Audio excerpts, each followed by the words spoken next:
Puthur zoological park 2025 October 28 ഇന്ന് മുഖ്യമന്ത്രി ഉദ്ഘാടനം ചെയ്യും.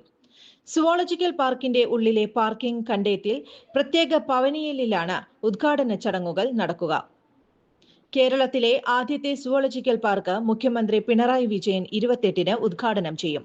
ഉദ്ഘാടന സമ്മേളനത്തിന്റെ ഭാഗമായ ഘോഷയാത്രകൾ വൈകിട്ട് 3 മണിക്ക് ആരംഭിക്കും. പുത്തൂർ പള്ളി പരിസരത്തു നിന്നും പയ്യപ്പള്ളി മൂലയിൽ പുത്തൂർ സൂ ഹോസ്പിറ്റൽ പരിസരത്തു നിന്നുമാണ് ഘോഷയാത്രകൾ. 4 മണിക്ക് പാർക്കിൽ ഒരുക്കിയ വേദിയിൽ ഉദ്ഘാടന പരിപാടികൾ ആരംഭിക്കും. ചടങ്ങിന് സംഘാടക സമിതി ചെയർമാൻ കൂടിയായ റവന്യൂ ഭവന നിർമ്മാണ വകുപ്പ് മന്ത്രി കെ രാജൻ സ്വാഗതം പറയും. സംസ്ഥാന വനം വന്യജീവി സംരക്ഷണ വകുപ്പ് മന്ത്രി എ കെ ശശീന്ദ്രൻ അധ്യക്ഷത വഹിക്കും. സുവോളജിക്കൽ പാർക്കിലെ ബയോഡൈവേഴ്സിറ്റി സ്റ്റഡി റിപ്പോർട്ടിന്റെ പ്രകാശനം ധനമന്ത്രി കെ എൻ ബാലഗോപാൽ നിർവഹിക്കും. സംസ്ഥാന മന്ത്രിമാരായവരും ഉന്നത ഉദ്യോഗസ്ഥർ, വിവിധ കക്ഷി നേതാക്കൾ, സാമൂഹിക പ്രവർത്തകർ, തദ്ദേശ സ്വയംഭരണ സ്ഥാപനങ്ങളിലെ ജനപ്രതിനിധികൾ ഉൾപ്പെടെ പ്രമുഖർ ചടങ്ങിൽ പങ്കെടുക്കും. ഉദ്ഘാടന ചടങ്ങിന് ശേഷം ജയരാജ് വാര്യർ നയിക്കുന്ന നിത്യഹരിത ഗാനങ്ങളുടെ അവതരണം ഉണ്ടാകും. 18-ാം തീയതി മുതൽ വിവിധ സാംസ്കാരിക പരിപാടികളാൽ പുത്തൂർ സർഗസായാന്തനമായിരുന്നു. പുത്തൂരിന്റെ യുവത ആടിയും പാടിയും സാംസ്കാരിക വേദി ധന്യമാക്കി. നാവിലൂറുന്ന കുടുംബശ്രീയുടെ വിഭവങ്ങളുമായി ഫുഡ് ഫെസ്റ്റും അതിവിപുലമായി തന്നെയുണ്ട്. ഒല്ലൂർ മണ്ഡലം വികസനത്തിന്റെ വസന്തകാലത്തിലേക്ക് സഞ്ചരിച്ചു കൊണ്ടിരിക്കുന്നു. കേരള ടൈംസ്.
ഇത് നമ്മൾ വന്നു കയറുമ്പോൾ അപ്പുറത്തുള്ള ഏരിയ മുഴുവൻ, ഇവിടെ നിന്ന് അങ്ങോട്ടുള്ളത് മുഴുവൻ വനേതര ആവശ്യങ്ങൾക്ക് വിട്ടുകിട്ടിയ ഭൂമിയാണ്.